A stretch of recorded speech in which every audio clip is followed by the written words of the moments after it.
I recently spoke with a man who had lived in Houston for 18 years.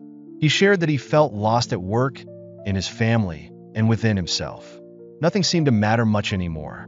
He had been drifting for years, and now, looking around, he realized his life was going nowhere. As he put it, he was asleep at the wheel.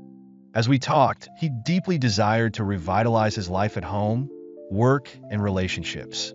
He described the distance between himself and his oldest son and how their once strong bond had weakened over time. At work, he had taken a back seat, no longer as creative or engaged as he once was, and he feared his lack of energy was becoming apparent to his boss.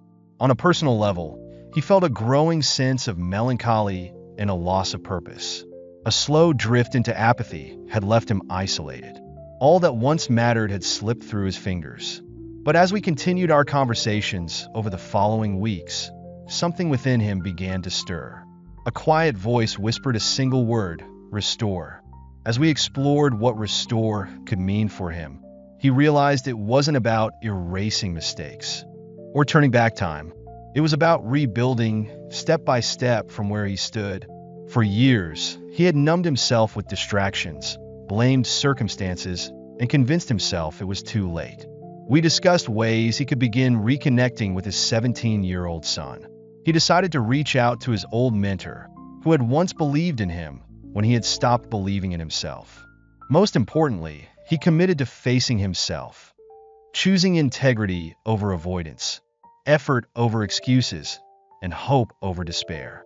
As he embraced these new choices, something inside him shifted. Restoration had already begun.